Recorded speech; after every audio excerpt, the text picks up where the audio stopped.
Si vous connaissez le Liban, vous savez que ce n'est pas un pays comme les autres. 15 ans de guerre civile, 18 communautés religieuses, des plages, des montagnes, du hummus et des Rolex. La plus grande richesse et la plus grande pauvreté, bref, le Liban, c'est le pays des contrastes. Et si vous ne connaissez pas le Liban, eh bien, vous en avez peut-être une idée fausse. Car au Liban, il n'y a pas de désert, pas de chameaux, pas de couscous. On est en plein monde arabe, oui, coincé entre la Syrie et Israël.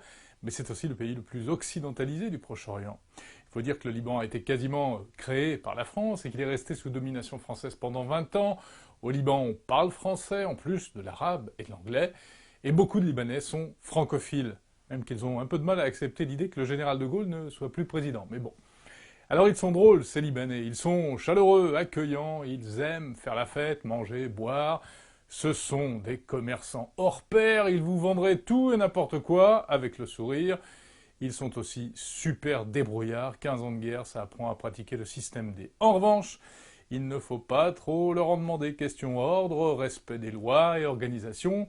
C'est un peu chacun pour soi et Dieu pour tous au Liban. Bref, un drôle de pays, vraiment un pays à la fois où il fait bon vivre et un pays où on a l'impression que la guerre peut éclater d'un instant à l'autre.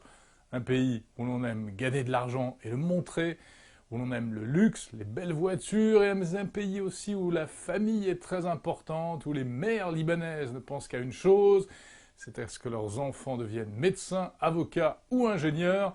Un pays où l'on trouve des boîtes de nuit les plus folles du monde arabe, mais où le mariage civil n'existe pas. Un pays à la fois hyper conformiste et incroyablement à l'avant-garde par rapport à d'autres pays de la région. Voilà, voilà le Liban que j'ai voulu raconter dans ce livre. Nous sommes allés salade, sous la forme d'un abécédaire de A à Z. Toutes sortes de thèmes sont traités, l'histoire, la circulation routière, la gastronomie, les médias ou encore la sexualité. Bref, le Liban d'aujourd'hui vu par un Français, pour tout savoir sur ce tout petit pays vraiment pas comme les autres.